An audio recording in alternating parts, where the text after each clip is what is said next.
In the last years, it has been very clear that a very major target of the migration politics from Europe, which is championed by Germany, is been targeted at deporting as much as they could.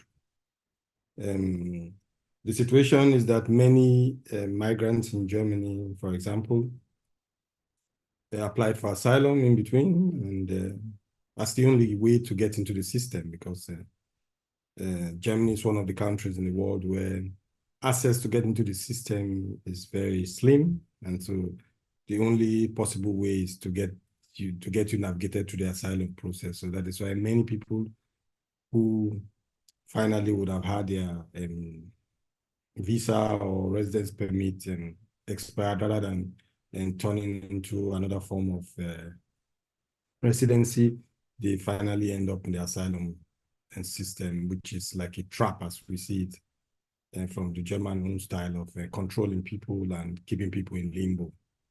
So when you apply for asylum in Germany, you are allowed a hearing.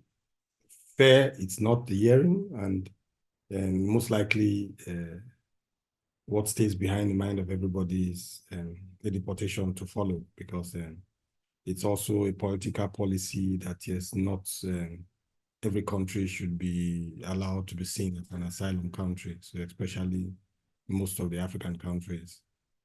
And so most likely when you apply for asylum, for example, as a Nigerian, the tendency of getting asylum is very slim. And so you are sure to get a rejection. And after your asylum hearing and a rejection, you are allowed the opportunity to make an appeal to the court, to the administrative court. And the administrative court on its own is also part of the system that would want to legitimate the first rejection from the Federal Office of Migration and Refugees. And if you are unlucky, which is the case in most cases, you get a rejection again, then the last chance you have is to go to another level of a higher court, where not your statements are necessary, but just to check if the decision of the other court was abusing any rights of yours or any legal rights. And in most cases, let's say 0.001% of the persons are able to sail through that. That can reinstate another legal process again, because a legal mistake has been noticed. So which means to say in most cases, everybody who is rejected in the first instance finally ends up also in the situation of being deported or being put in a limbo situation where they are faced with deportation threat. So that is to say, most people who are to be deported are people who are assumed as failed asylum seekers. Some of them are people who were married here before, who through one conflict with the family or whatever, or the other, finally lost the residency rights unjustly, as the system could make it. And then finally, they end up in this limbo situation, because you cannot be in Germany for a number of years, and after losing your residency rights, and then you are deceived to take asylum. And how would you claim your asylum, make your asylum claim? You've been in the country. What are you going to say about your country? Because asylum means you are politically persecuted in your country. Anything beyond that is humanitarian protection, which has to do with other reasons of fear, of being maltreated, of torture, or maybe health reasons, which is the only possibility thereafter. So that is to say, people who are deported are people, like I said earlier, who are assumed failed asylum seekers. And many of them would have lived in the country for many years, as much as 1 to 20 years even. And so in limbo situation, and the limbo situation is another thing to talk about. It's horrible to live in Germany in this situation.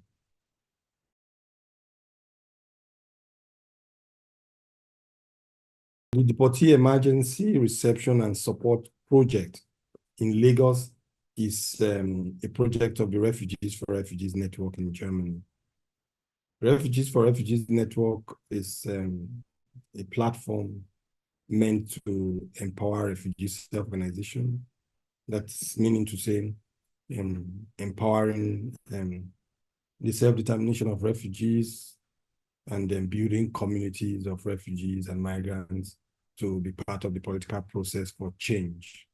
So it's more or less a platform for awareness and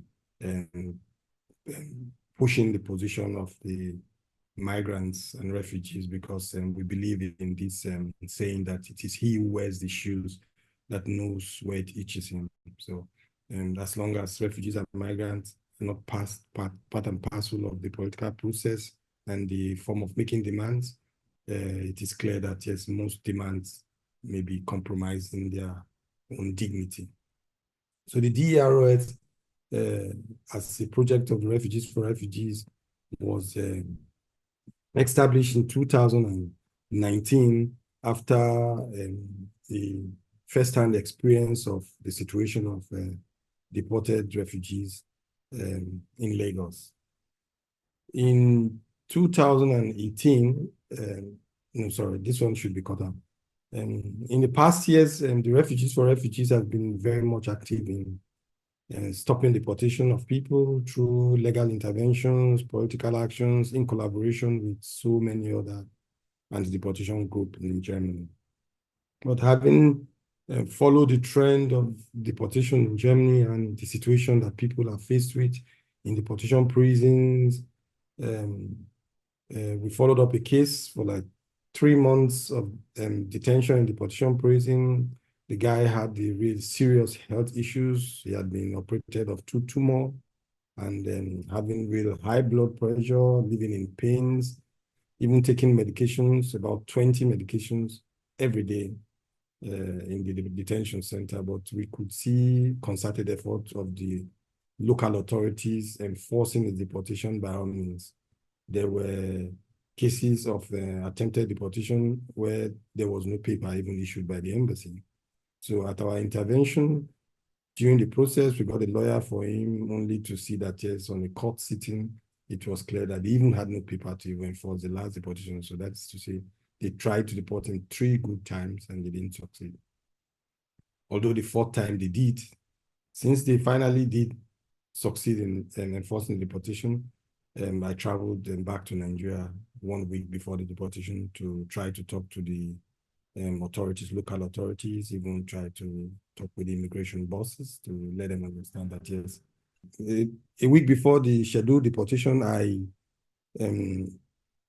departed Germany for Nigeria just to see if I could talk to the officers at the airport, like the immigration authorities, just to acquaint them with the fact that, yes, most of these people who are deported had some kind of rights to stay in Germany based on conventions that Germany is signatory to. So especially with cases of people who are seriously sick and there's no sure guarantee for which this health situation could be handled in the country. So I appeared in Nigeria and tried to do this lobby, but finally they were deported. And on arrival, I was in front of the airport with a team of civil society organizations working on migration, just to see how they can get aware of what exactly is happening when the people are deported.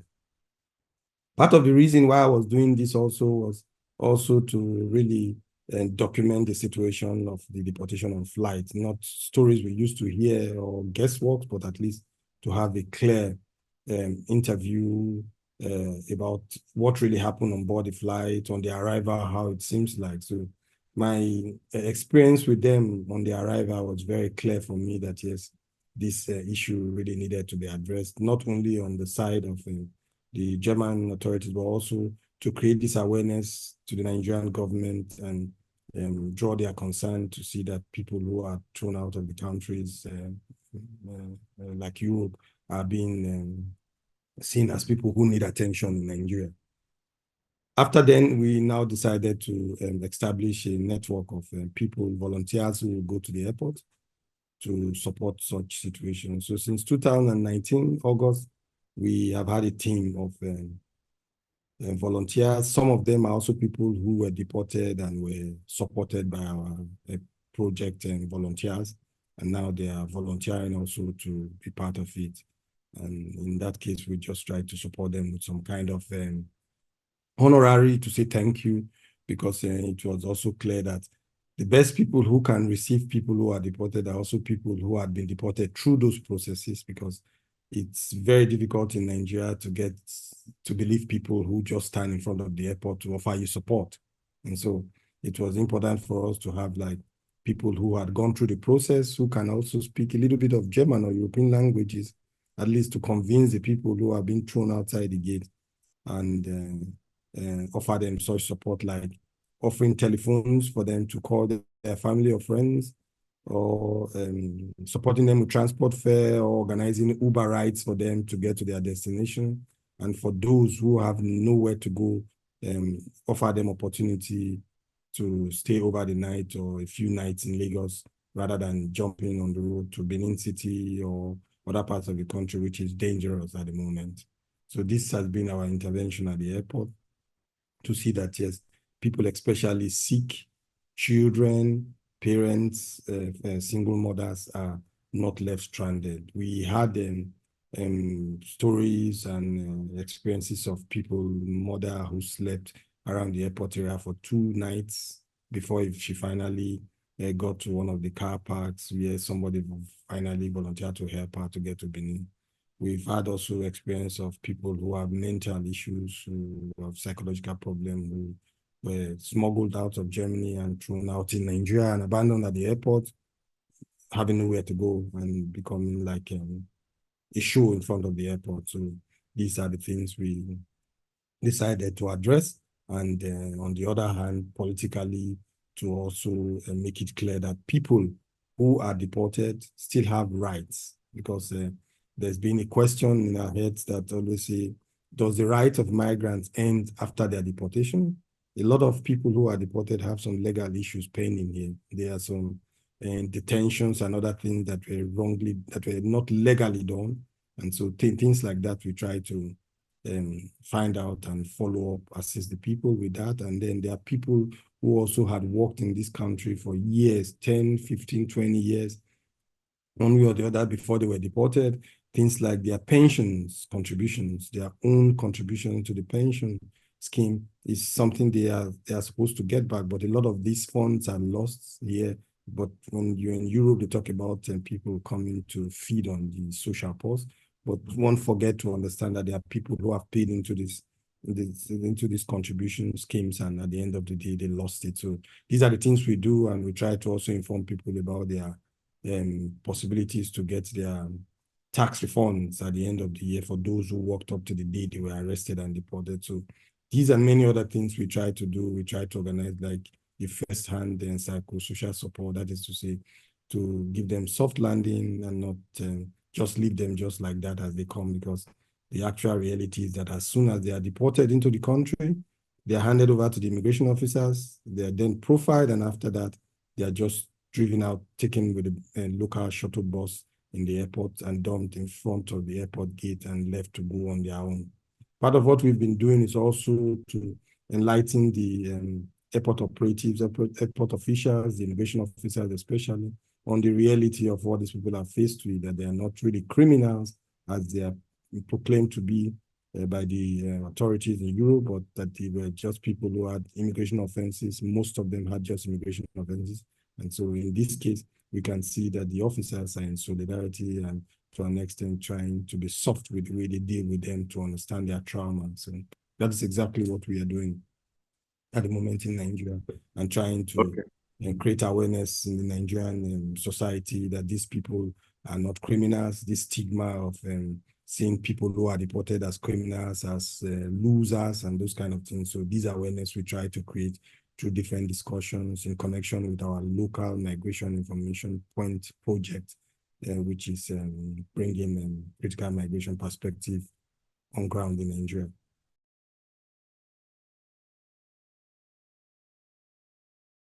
So talking about success in our intervention, it starts from, first of all, our ability to have been able to expose this whole deportation operations of the European authorities, especially the German authorities, which has been always out of the radar.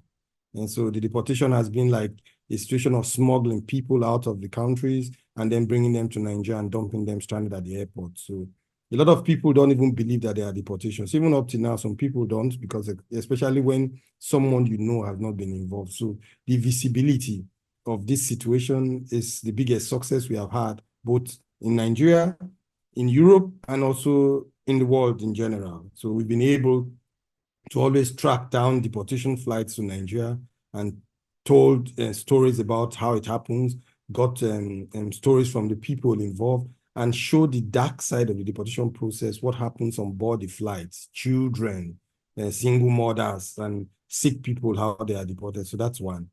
But secondly, this intervention has also helped a lot of families, especially families and sick people, to even at least get another level of support. That is to say, we had situation of people who had left home for more than 29 years, no real contact to family members because of expectation that the people are enjoying abroad, whereas they are faced with one situation or the other, and then coming back, nobody wants to take burden. Yeah? So if you are expected to have taken pictures from Europe, which makes it look like you are enjoying in Europe, whereas this is no enjoyment. People just take pictures as normal daily routine, and at the end of the day, seeing it at the other side of the world, like Nigeria, makes it look like so nice, whereas the people are living in limbo.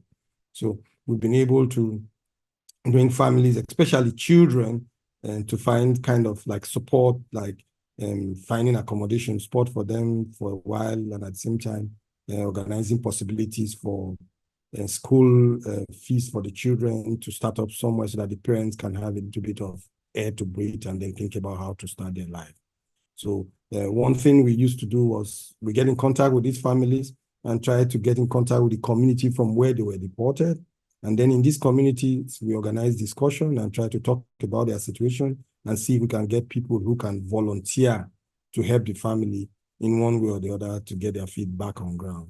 So like in the last 5 years, it's hard to really jump into conclusion to say how many people we've helped, but I will just talk about 2023 alone.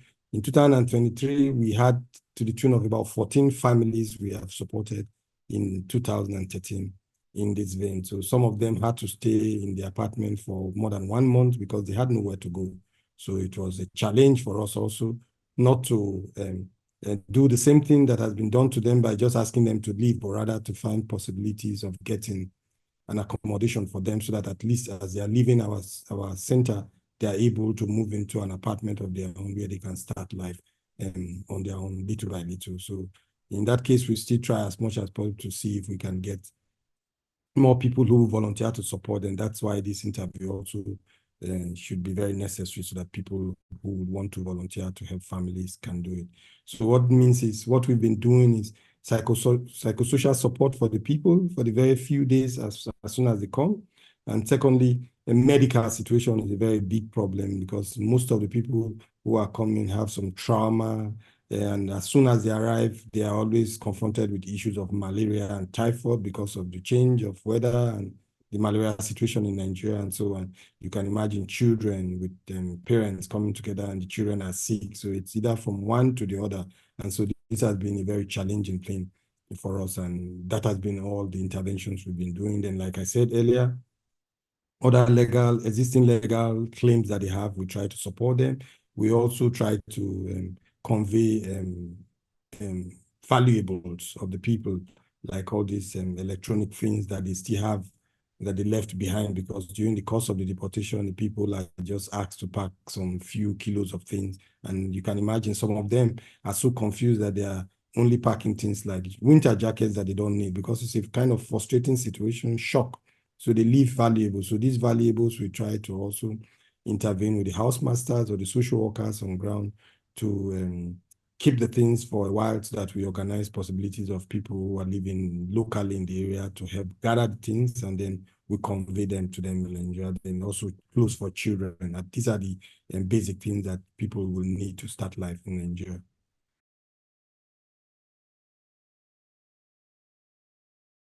They're actually in a situation of people who are deported back to Nigeria. The biggest challenge is just financial support for them. So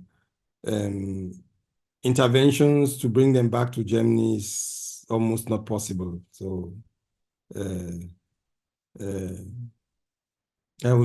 interventions to bring them back to Germany is barely possible. And So there's no doubt about that. This is also part of what we try to tell them, because a lot of people have the feeling that as soon as they come, they want to go back. So, and this is another re-traumatizing situation, because at the moment they have this hope and it doesn't work. So they stay on the same level for a long time. And so this is what we try to make them. So we try to bring some kind of support for them to see that, yes, they are able to, first of all, settle their mindset. And then especially for those with children, because the trauma falls more on the children and the children gets traumatized for long. So the challenge, like I said, is always finance. And this is why we've been clamoring for volunteers, not even just finance by donations, but also people who could volunteer to support families, at least to reduce the burden of and stress on us, because we are also very few doing this. And so we want people who will volunteer and want to support such situation of family, and in situations where there are difficulties, then we can also support. So what I would say is most likely is financial support, and at the same time, your volunteering for them is also moral support as far as we are concerned, because it gives an opportunity for them to believe that they are not alone, even when people who they never knew in life even making telephone calls, supporting one way or the other. It gives a kind of hope and a kind of motivation to forge ahead. So this is exactly what the situation is like.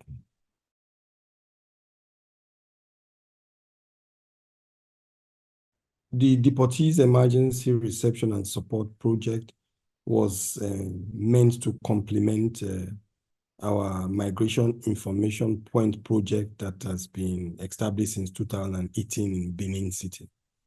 The Migration Information Point is a network, a local network that was meant to bring critical migration perspective to the society, because as far as we all know, the migration discourse in Nigeria and even Africa is more targeted at attacking or confronting traffickers as the reality of the root causes of migration. And this has been also challenging for us as refugees for refugees, as we see the European agenda pushing the realities of the migration discourse out of the real reality and bringing it into areas of trafficking and financing other issues about migration, just to dissuade the attention of the general society, because even the economic problem, that is the push problem of migration, is also having ties strongly with the European Union.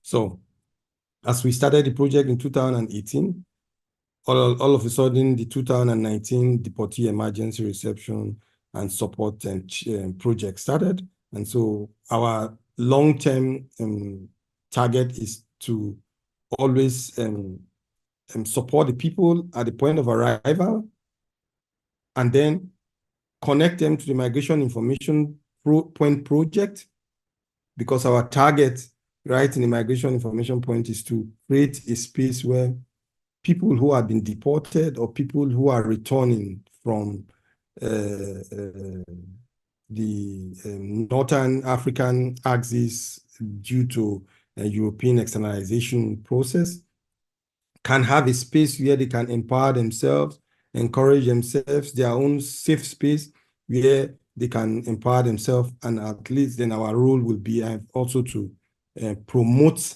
their relevance, their perspectives as very unique in the migration debate in Nigeria, because as far as Nigeria is concerned, the discussion to migration was in the past only attached to big NGOs, international NGOs, government, and a few CSOs who are able to pitch tent with them, but actually the reality of the root causes of migrations were not discussed. It was more or less how to dance to the tune of the European funding and the European migration and perspective to dissuade people from taking these routes or coming to Europe, and using also the local groups to block people from using their right to migrate wherever they want to migrate to.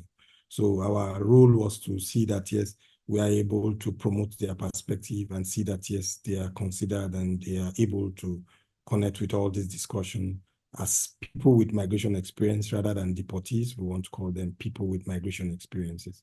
So this is the target. So it's not just only charity support at the airport, but also it's to transmit the situation, to bring them into being part of the process of discussing migration, because they have a very unique perspective that has to be on ground also when migration discussion is taking place.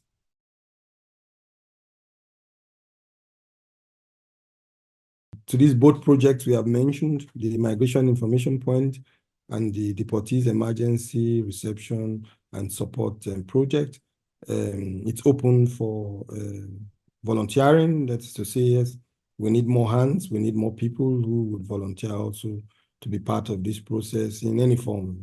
It must not be financial, like we are saying. We want people who want to be practically part of organizing, part of developing our structure, because we are still in the process. And everybody who is interested is welcomed. Either if you are a technical expert, if you can be part of the publicity that we make, if you want to be part of people who want to join at the airport to meet these people, you can also as well choose to also come to inform yourself about the true realities of people who are returning. So this means you can join us in one of the interventions at the airport or in one of our discussions. So